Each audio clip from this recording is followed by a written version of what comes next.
Hey guys, all right. I get a lot of questions. Stan, how do you start your parks? How do you come up with these designs? What do you do? Where do you start? And I wanted to do a quick little video on my top 5 tips for getting you started in Planet Coaster 2. Building a theme park in this game, I understand. You think you guys probably understand. It's a massive undertaking. It is not something you're going to do in a couple days, a couple weeks. It is something that requires a lot of creativity, planning, attention to detail. I know that I seem like I fly by the seat of my pants a lot. I do. Don't get me wrong. I go with the old adage of throw the spaghetti at the wall and see what sticks.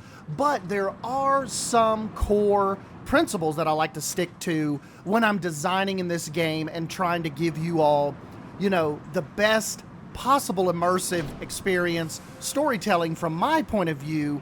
And I think what I do a lot of the times as well is I design these parks and these attractions as something that I would like to see in real life. And I think, that's what kind of just helps me roll with it. But going right into this, tip number 1 has to be your thematic cohesion. Every section of your park, I believe, should have a strong, consistent theme. If you're going to do Main Street, do Main Street. If you're going to do Western, keep it Western. A lot of times I'll sink myself into the problem of, kind of overlapping themes a little too much. I think that's when that leads to creative burnout. You kind of run out of options because you've thrown everything you can out of it.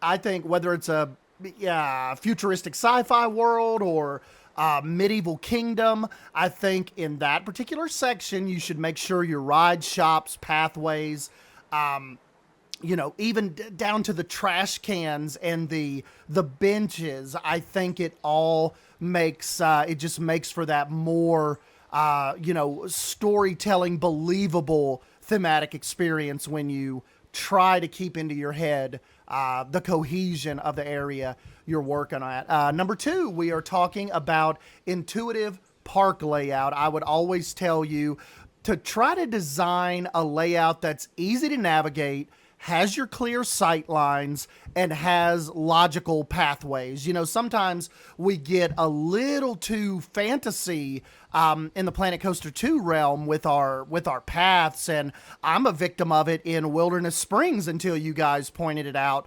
A lot of long paths that sometimes don't pay off. They don't lead to sometimes they lead you to a big ride, payoff, whatever. But a lot of times it's like I think our paths can be a lot more intuitive. You can denoise your paths by making things, more interesting on the pathway.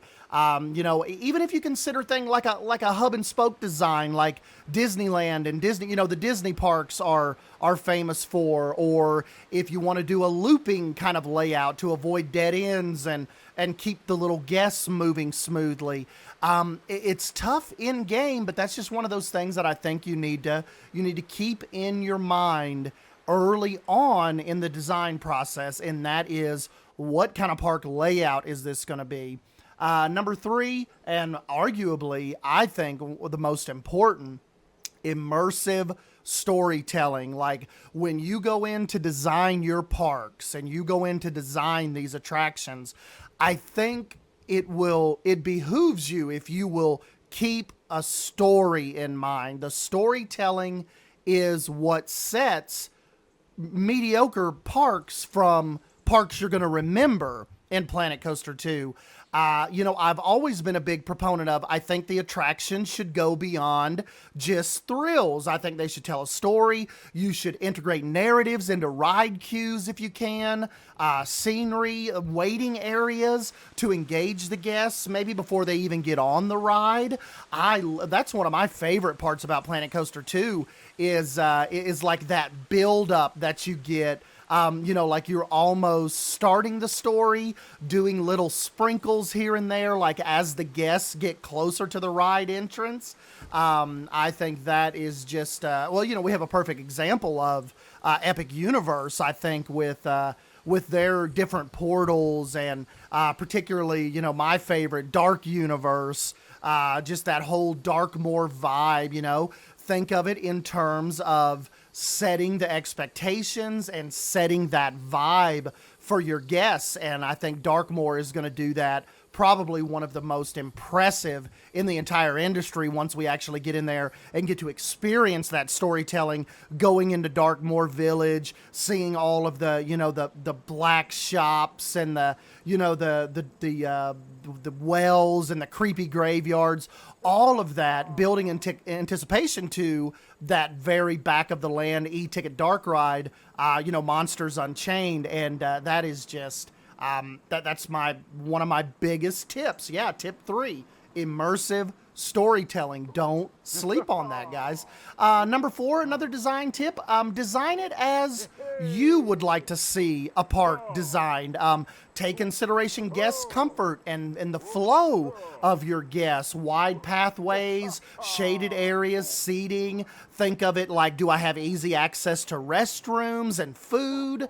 A lot of times now that we've kind of, taken a step back and we've come back and tried to, retool Wilderness Springs a little bit, I'm thinking more of where are the bathrooms, where are the, where is my food placed? What can I do to make this a more believable guest experience? And I can just tell you right now, I should take my own advice because Wilderness Springs is severely lacking in restrooms, path food options. I think it also helps in, if you can strategically place your high traffic attractions throughout the park, it can help prevent congestion and, that non-guest comfort and flow.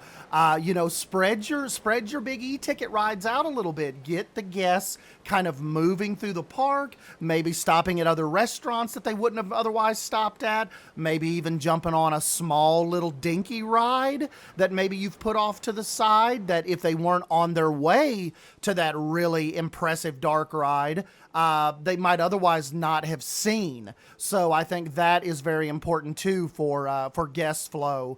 Definitely think about strategically placing your high traffic attractions. And, one of the tip 5, kind of going into our ending here, is strategic sightlines and reveals. Big Disney, force perspective, careful sightline management. All of this, I think, it just helps enhance immersion. Hiding backstage areas with foliage or theme facades, and, kind of designing your grand reveals for major attractions to build excitement. Even though, I know, the Grizzly Mine is kind of shallow in the park when you think of it. Like when you go into Wilderness Springs entrance and you peel off to the left, it's kind of just right there. But I think it's still, with kind of being hidden behind the Grizzly Gulch facade and just the top of the mine sticking out, that sight line, I think, like we've spoken about before, it pulls guests that way. It evokes that that sense of exploration. Like, what is that? Is that a freaking mine ride? Like, we got to go over there. Let's head over there first. We got to get on that. We got to get on that at rope drop. And that is just that's just one of my biggest tips.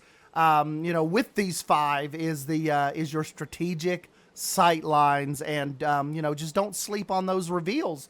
Even in this 3D world, I think those matter. Now, on a micro note, if you're talking about 5.5 tips, don't sleep on Pinterest. If you'll go to Pinterest, you can literally go there right now. I'll show it to you on screen. Type in theme park concept art, and that will send you down a rabbit hole like you would not believe, a rabbit hole that you will in no way have time to go through, and could spark a lot of inspiration for going in and starting your park builds. And, if we're going to round it out with one extra, have fun. This is a hobby. This isn't a punishment. Nobody's in we're not in a contest here. There are no time clocks. I would say just have fun, watch YouTube videos, go on the forums, go on Reddit. I just recently got back into Reddit here, probably just the last couple weeks, and you wouldn't believe the stuff people post on there every day that give me ideas and, just kind of what makes me want to jump in and just even if I'm making a mental note, like, oh, once we get Wilderness Springs done and we get the beach resort done, I am jumping in and doing that next. And, that is that is my tips for you guys. So just to recap before I let you go, be thinking thematic cohesion, intuitive park layout, immersive storytelling, guest comfort and flow, and strategic sight lines and reveals, and also to bring out like the little bit of Sims 4 player in me, clutter. Do not forget your clutter. Clutter makes all the difference. You do not want big, empty, open areas with nothing going on. It's not believable. It's not attractive. It doesn't help with the immersion and the storytelling. Clutter. You'll notice one thing if we didn't do anything right about Wilderness Springs, and I know I keep harping on Wilderness Springs because that's really the only park that I have to go off of right now, you will notice clutter everywhere. The paths, the benches, the umbrellas, the foliage, the bridge work, the light poles, the fountains, the trees. I am a big proponent of fill those paths up. You cannot junk it up enough if you're going for that believable, stance on your thematic storytelling. So anyways, guys, let me know down below if you have any more like specific questions on what I do and how I design this stuff. Like I said, a lot of it is off the cuff. Like I can sometimes come down here and build for 2 or 3 hours and not have a plan for any of it. I just catch a vibe, I roll with it, and then you got what you got. I know a lot of people don't play like that. I'm not saying that's the right way to play. I'm just saying that's what works for me. So sometimes just come out and just have you a little jam session in here and just see what sticks. Don't be afraid to throw spaghetti at the wall and see what sticks. I've said that forever. That's been my style since the Roller Coaster Tycoon 3 days, into Planet Coaster, into Planet Zoo, into Planet Coaster 2.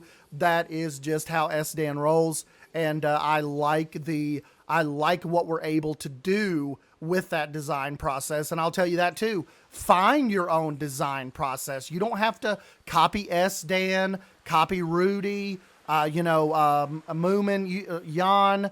Find your own style and make it your own. You wouldn't believe how many people can just see a screenshot of me, of what I've done. And so many people over the years have commented that I didn't even know that was SDan, but I knew that was SDan. And so you really do in these games end up building your own style and your own way that you put a twist on things. And I think that's just what's really cool about these games in particular, and this style of game that you can leave your own mark on it that people come back and look for. But anyways, guys, yep, I know that is like 7 or 8 tips, but this is really supposed to be a top 5. Let me know what you think down below. I'm SDan Wolf, and I'll catch you in the next video.